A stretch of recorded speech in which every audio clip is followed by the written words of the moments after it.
وہ معصوم سی جان جسے اس کے والدین بھی اپنا نام نہیں دینا چاہتے تھے، اپنی زندگی کے فیصلے تو کیا، وہ بچہ بھی سلیقے سے بات اور طریقے سے چلنا بھی نہیں جان پایا تھا۔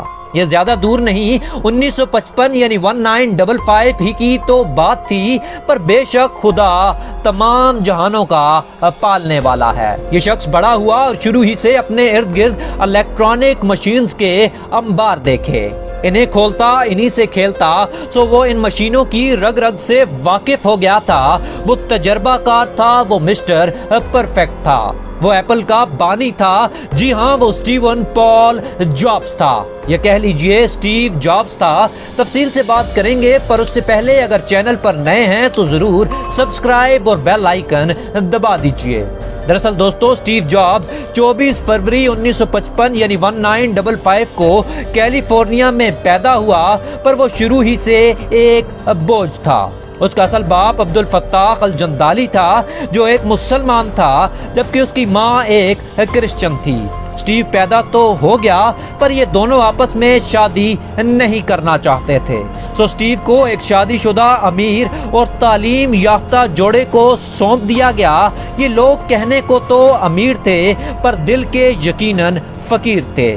انہوں نے اسٹیو کے پڑھائی کے اخراجات سے شروع ہی میں معذرت کر لی تھی، سو اب اسٹیو کو پال اینڈ کلیرا نے اڈاپٹ کر لیا، جو اس کے حقیقی والدین بن پائے۔ یہ لڑکا انتہا کا شرارتی ضرور تھا، وہ اپنے ٹیچرز کے ساتھ بھی مختلف قسم کے پرینکس کرتا، جس پر اکثر اسے سزائیں دی جاتی، پر انہی میں ایک ٹیچر ایسا بھی تھا جو اس کی ان حرکتوں پر ہنستا رہتا۔ اسٹیو اب اس ٹیچر کا دوست بن چکا تھا، اور اسی وجہ سے وہ پڑھائی جس میں اسے کوئی خاص دلچسپی نہیں تھی، اب ٹیچرز اس کے باپ ہی کو یہ مشورہ دینے لگے تھے کہ آپ کا بیٹا نہایت ذہین ہے، اسے 3rd کلاس کے بجائے 5th کلاس میں پروموٹ کر دیا جائے، پر اسے 4th گریڈ میں پروموٹ کر دیا گیا، اور اب اس پر لرننگ کا انتہا کا شوق بھی سوار ہو چکا تھا۔ اسٹیو کا باپ پال ایک مکینک تھا اور گاڑیوں کے پرزے وغیرہ ٹھیک کیا کرتا تھا۔ اسٹیو بھی اس کام میں اپنے باپ کی مدد کرتا اور اپنے ساتھ انجینئرز کا ایک ٹولہ بھی جمع کر چکا تھا۔ وہ اپنے گھر میں مختلف قسم کے کرتب کرتا رہتا، جیسا کہ اس نے اپنے گھر میں کچھ سپیکرز نصب کر دیے تھے، جس سے وہ گھر میں بولے جانے والا ہر لفظ ریکارڈ کر کے سن سکتا تھا۔ ان چھوٹی چھوٹی کامیابیوں نے اسٹیو کو اتنا کانفیڈنٹ کر دیا کہ اس نے ایچ پی کے CEO کو کال کر دی کہ اسے نوکری کی اشد ضرورت ہے، اور اس سے بہترین مکینک آپ کو پوری دنیا میں نہیں ملے گا۔ تو اسے نوکری ملی، اور یہاں اس نے ایک دوست کے ساتھ مل کر بلو باکس بنا ڈالا، جس سے کسی کو کال کرنے کا بل بچایا جا سکتا تھا۔ یہ باکس تقریباً $38 میں بنایا گیا اور $150 میں سیل کیا گیا۔ دراصل یہ سٹیپ ہی اس کی ایپل جیسی بڑی کمپنی بنانے کا سبب تھا۔ جیسا کہ یہ بلو باکس کچھ انلیگل تھا، تو اس کی اصل وجہ اسٹیو کے غلط دوست تھے، جس کی وجہ سے شراب، چرس اور مختلف منشیات کا استعمال کرنے لگے تھے۔ پر اس سے بڑھ کر یہ شخص ریڈ کالج میں داخلہ لے چکا تھا، اور یہاں اس کی دوستی ہپی سے ہو چکی تھی۔ یہ لوگ ایک خاص قسم کے بال رکھتے اور اپنی زندگی میں نہانے سے پرہیز کرتے تھے، اس کے علاوہ گوشت بھی نہ کھاتے کہ اس سے ان کے منہ سے بو آتی۔ کالج چھوڑنے کے بعد اس نے الیکٹریشین کی ایک جاب شروع کی، پر لوگ اسے خاصے تنگ تھے، کیونکہ اب اس کے جسم سے بدبو آتی اور لوگ اس کے ساتھ بیٹھنا بھی پسند نہیں کرتے تھے، سو وہ اکیلا رات کی شفٹ میں مختلف کرتب کرتا رہتا۔ اس کی زندگی میں ٹرننگ پوائنٹ تب آیا جب اسٹیو اور اس کے دوست ووزنیاک نے کمپیوٹر میں لگنے والا ایک سرکٹ دیکھ لیا۔ انہیں لگا کہ وہ یہ سرکٹ بلکہ بورڈ بھی بنا سکتے ہیں، اور اس طریقے سے وہ اپنا کمپیوٹر بھی انٹروڈیوس کروا سکتے ہیں۔